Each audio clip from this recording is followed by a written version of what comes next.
কমলাজাদে যোৱাকালি হাউলিৰ বেন্নেবাৰী বডোলেণ্ড গেষ্ট হাউচত press meat কৰি দাবী কৰিছে যে বৰ্তমানৰ বিটিআৰ ইএম তথা মতনগুৰি সমষ্টিৰ এমচিএলএ আক্তাৰা আহমেদৰ 1962 চনতে লেণ্ড হোল্ডিং সাৰ্টিফিকেট আছে বুলি। কিন্তু মোৰ হাতত যি তথ্য আছে আপোনাৰ লগত দেখুৱাই দিব বিচাৰিছো আৰু সেই তথ্যৰ লগত যদি আমি এনালাইসিস কৰো সেইটো হল যোৱা নিৰ্বাচনত আক্তাৰা আহমেদে নিৰ্বাচন আয়োগত দিয়া এফিডেভিট। এইটো আক্তাৰা আহমেদৰ এফিডেভিট আৰু এই এফিডেভিটত তেখেতে জনাইছে যে বৰ্তমান 2025 তেখেতৰ বয়সটো হল 57। মই পঢ়ি শুনাব বিচাৰিছো। I Aktara Ahmed, wife of Ibrahim Ali Mullah, is about 57 years, resident of village Luasur. তো ইয়াতে প্ৰশ্ন আহিল 2025 তেখেতৰ যদি 57 years হয় 2025 পৰা যদি 57 মাইনাস কৰে তেতিয়া হলে তেখেতৰ জন্ম হৈছিল 1968 আক্তাৰা আহমেদে জন্ম হৈছিল। তো যদি এতিয়া আমি আহোঁ কমল আজাদে যে কৈছে 1962 তে আক্তাৰা আহমেদৰ লুৱাছৰ গাঁৱত মাটি আছিল আৰু ইয়াৰ 1962 চনৰে লেণ্ড হোল্ডিং সাৰ্টিফিকেট আছে। তো মই প্ৰশ্ন কৰিব বিচাৰিছো কমল আজাদক, যি ব্যক্তিয়ে 1968 হে জন্ম হৈছিল তাৰ 6 বছৰ আগত 1962 চনত কেনেকা লেণ্ড হোল্ডিং সাৰ্টিফিকেট ল'ব পাৰিলে, কেনেকে লেণ্ড হোল্ডিং সাৰ্টিফিকেট থাকিব পাৰিলে?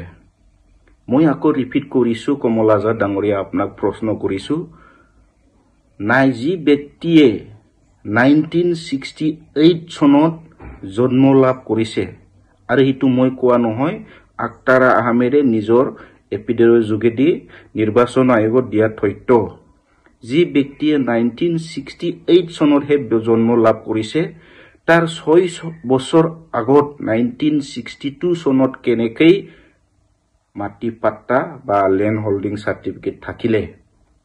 ইয়াৰ প্ৰশ্নটো কমল আজাদে দিব পাৰিবনে? তথ্যয়ে প্ৰমাণ কৰি দিছে যে আক্তাৰা আহমেদ 2008 চনতহে বিটিসি আহা ব্যক্তি।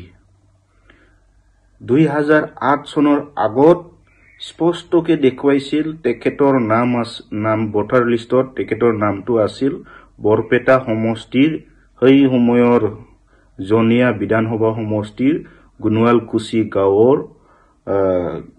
গাঁৱৰ ভোট কেন্দ্ৰতহে তেখেতৰ ভোটাৰ নামটো আছিল আৰু প্ৰথমবাৰ বিটিসি তেখেতে ভোটাৰ নামটো উঠিছে 2008 চনত আৰু এইটো বেলেগ এটা হাউস হিচাপে দেখুৱা নাই, সোমোৱা নাই।